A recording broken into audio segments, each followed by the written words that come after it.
Donald Trump and his fascist regime are so short-sighted. They've come into the federal government and no doubt done illegal and immoral things. And then all of a sudden they're realizing, oh shit, the midterms are coming up. So what do cheaters do? They start to try to cheat. So they call up sycophants and ass kissers in Texas. And I'm talking about the governor. I'm talking about Paxton. And they say, hey, will you cheat for us? And they're like, yeah, sure. No problem. We got you, bub.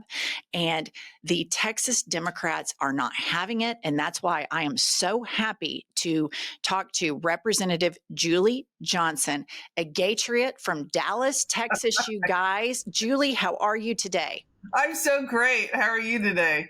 Excellent. All right. Tell us what on earth is going on with Abbott and Paxton, who I want to remind our viewer is going through a quote biblical divorce. Is that correct? Oh, yes. It's absolutely ridiculous. He's one of the most corrupt politicians to have ever graced the state of Texas, which is saying a lot. And it's outrageous what he's doing. But, you know, what we're in a mid-decade redistricting. And because Trump knows his policies are full of shit and he's trying to cram them down the throats of the American people, and they're just not having it. His poll waters are underwater. They know that they're in dire trouble for the upcoming midterm election. So rather than actually have a policy that people want to vote for, that people want to support, the next strategy is to try to rig and steal some elections. And so they're forcing a mid-decade redistricting to try to draw 5 Texas congressional Democrats, me being one of them, out of our seats and make them lean Republican or strong inclinations for Republicans. And so Paxton now and Cornyn and Abbott are in a contest of who could be the biggest bully to try to get the Texas Democrats who broke quorum to protest this terrible situation back to Texas. That's kind of where we are. And am I correct that I've read that Abbott wants to send the FBI to arrest democratically elected Texas politicians that are trying to ensure that the midterm elections project the will of Texas voters? Yes, you're correct. But the thing about it is, what you have to understand is they've issued an arrest warrant. Well, it's not a real arrest warrant in the way that you're accustomed to. It's a civil warrant that's issued by the Speaker of the House. And basically it instructs law enforcement to bring an elected member back to the House chamber. And it's not like your typical criminal arrest warrant where somebody has, violated the laws of the state of Texas or the federal government, and they're trying to bring them back for criminal prosecution. This is a civil matter, a civil warrant, and there's absolutely no legal precedent whatsoever for the FBI to be involved in this at all. I think you'll be familiar with this phrase because I'm originally from Dallas. This is what we call all hat, no cattle. It is totally all hat, no cattle. And this is what the Trump administration is. It is a show pony administration that wants to terrorize people. But let's talk about, for our listeners that are not familiar with Texas, and if you're in Dallas, if you're in Fort Worth, if you're in Austin, if you're in San Antonio, if you're in El Paso, if you're in Houston, these are large blue cities.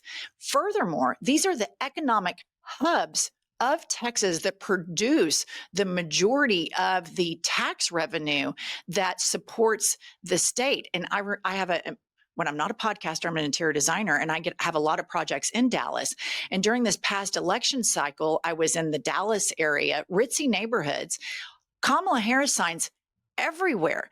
So the silencing of red state Democrats and red state liberals is something, as a person that lives in a red state right now, I think is something that we have to really fight for. And I think we have to show the nation red state liberals hit different. We're built different. We're tough. We'll say, come at us. We're not going to bend the knee. What is your take on that? I totally agree with you, and it's, in my district, for example, it's currently all urban. It's 80% Dallas County, a little bit of Collin County, and a little bit of Denton County. And there's not a single farm plot in my congressional district, not one. And what they've done is they've taken about 20% of my current district and kind of the northern part of Dallas County, Carrollton through Richardson, and taken a swath of about 150,000 Democrats that are in my district and paired them with 6 rural counties that go almost all the way to Louisiana. There's absolutely no commonality of interest in these constituencies. And then the other thing is we have thousands of people that come to our office seeking, assistance with taxes, veterans benefits, Medicaid, Medicare, Social Security, all the things. And think of how is that going to manage administratively when you have a district that's hundreds of miles apart? How do you effectively serve these people? So this is just brazen politics, and it's going to really harm the actual constituents. And let's talk about walking and chewing gum at the same time. Let's talk about what the needs are for people in your district as it's currently drawn. But as a party, let's talk about messaging to rural folks that think that the reason that they can't have nice things is because there's a lesbian serving, as a representative, or because this trans kid over here that's just trying to exist, or because of this wonderful family that has this Mexican restaurant in the suburbs of Dallas. Right. They have been lied to. They have been told, because they live in such a homogenous community, they have been told the reason that you can't have nice things is because of these woke gays, and because the liberals are sending kids to school and they're whacking off wieners, and then the kids are, taking shits in litter boxes at schools. And all of this sounds so crazy to them. And they think, oh my gosh, we can't have nice things. When in actuality, they can't have nice things because Ken Paxton and Greg Abbott and both of your senators, and we could talk about Ted Cruz right now and how unlikable he is and not finish for probably 4 more election cycles, but I'll spare everybody that because I cover that extensively, because these guys are billionaires' bitches. They support billionaires living an easier life. And it's very easy. These billionaires that are worth $1 billion, I think comedian Bill Burr recently said, Congresswoman, he recently said, so what, you're worth $1 billion, maybe be worth 900 million and pay your people a livable wage. They're working 40 hours a week and they can't get ahead. Right. You're exactly right. And it goes back to that old adage of that LBJ quote. If I'll paraphrase it, but it basically is, if you can convince a man that he's better than somebody else, you can fleece their pockets at the same time. And that is sort of exactly what's happening. They've convinced these lower educated rural white voters in particular that they are better than the immigrants, that they're better than LGBT people, that they're better. And so somehow, because they have somebody to exercise their superiority over, that gives them, it just sells the farm for everything else.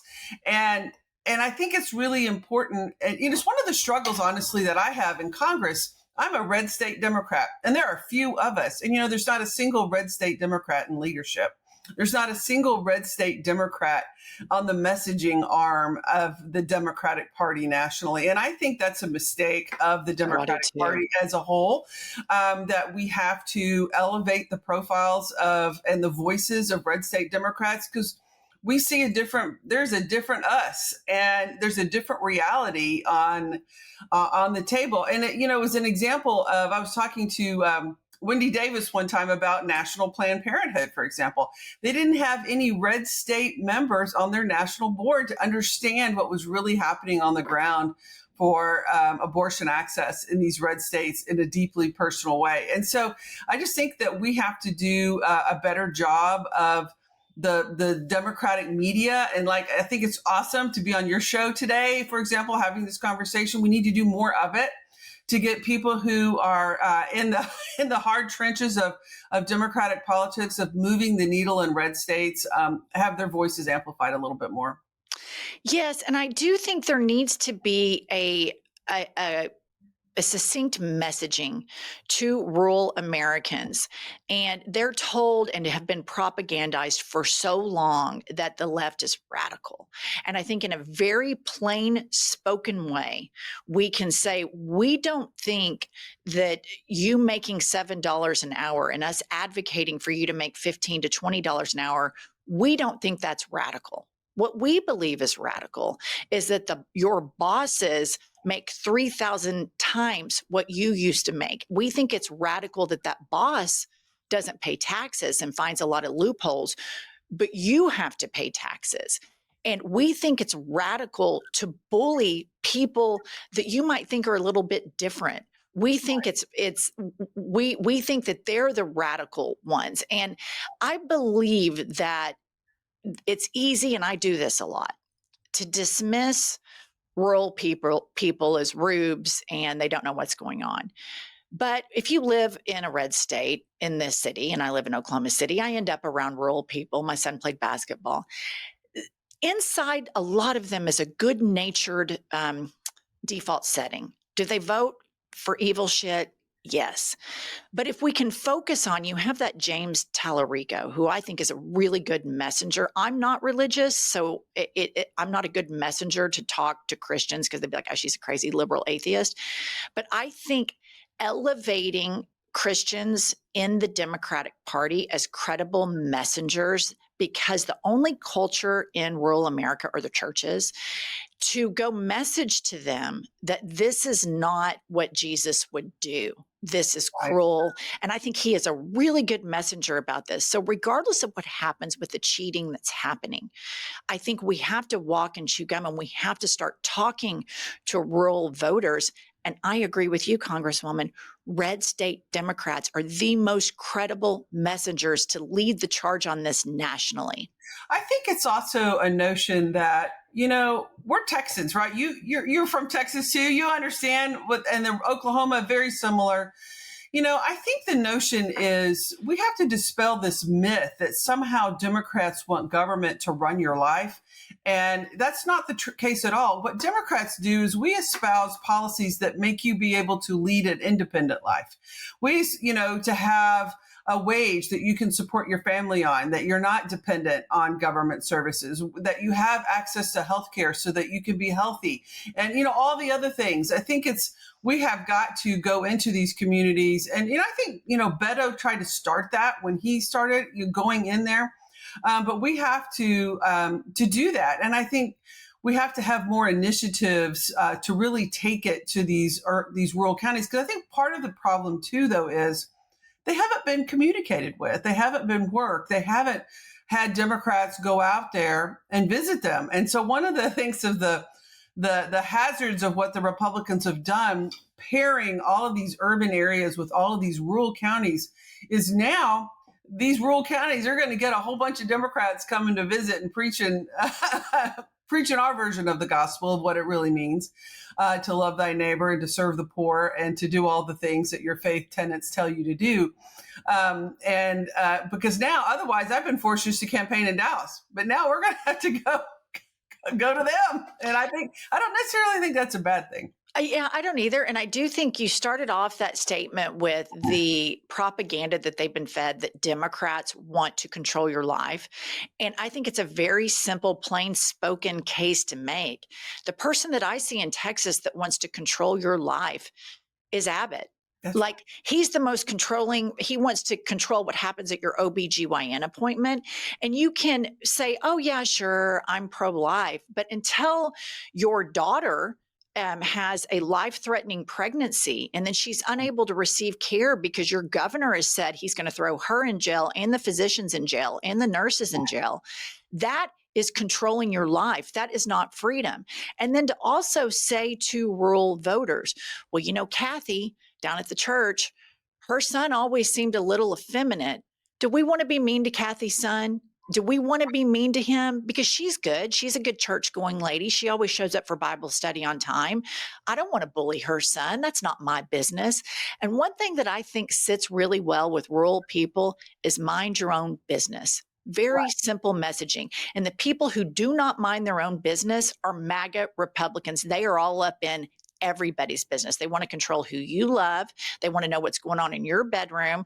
Even Mike Johnson talks about how he and his son monitor each other's porn, which is just so weird. I can barely even talk about it. You got Ted Cruz on 9/11 a few years ago liking porn tweets, but then he has the audacity to tell you, Congresswoman, who you can love and who you can marry. And my thing is, if Ted wants to watch porn, swing for the fences. It's not my business. Right. one of the things about me is I ran for the state legislature in 2018 after Trump 1.0 because I was so annoyed. And, I never thought as a lesbian I could win elected office in Dallas, in the suburbs of Texas. And I flipped my seat red to blue. I'm the first Democrat to hold it in 40 years, and I won by 13 points because I campaigned on these truths. I want government to do its job. I want us to have a balanced, reasonable budget that's responsible, that takes care of the needs of government. We educate every child in this country. We invest in our infrastructure to make sure we have power and water and our roads are safe, all the things that government is supposed to do. And then on the other side, we just get out of the way. We let everyone live their life. We don't tell people what they can do, let people love who they want, do all the things, and just get out of the way of interference in people's personal life. And I flipped a seat and I won by 13 points. I think that's a message that resonates with a lot of folks. It's not that we don't want government to do its job. We definitely want government to do its work, but it needs to be done, just be normal and be reasonable and be practical the way we all have to live our lives at home. And I think just bringing it down to a basic level that everybody can kind of understand really makes a difference. And just getting the message out is our biggest obstacle. Thank you so much for sharing that. And I want all of our LGBTQ plus listeners in red states to just take a moment to marvel at what the Congresswoman has done in a red state. And when you feel isolated and you feel judged and you feel alone, remember this interview and take it as some hopium, because generally the majority of us in this country love you the way that you are. And Congresswoman, I'm a big fan. Thank you for your advocacy and your work in red states. As a person that lives in a red state, I think your work is so critical. And thank you for coming on today. Hey, thank you so much. I want to leave you with this one story based on what you just said. After I was first elected, I went to an event, and this woman who was probably in her early 80s came up to me and she hugged me some more, hugged me a little bit more, one of those that never ended kind of hugs. And she had tears streaming down her face. And she said, I never, ever thought I would have somebody like me representing me in elected office. So, our participation matters, our seats at the table matter. And I really appreciate you having me on. I'm a big fan of your show, big fan. And I would love to see you in Dallas sometime. That'd be a lot of fun. Oh, that would be so fun. Again, thank you for sharing that story. It gave me the chills, and visibility is so, so important. Thanks again, Congresswoman, and Godspeed. Thank you.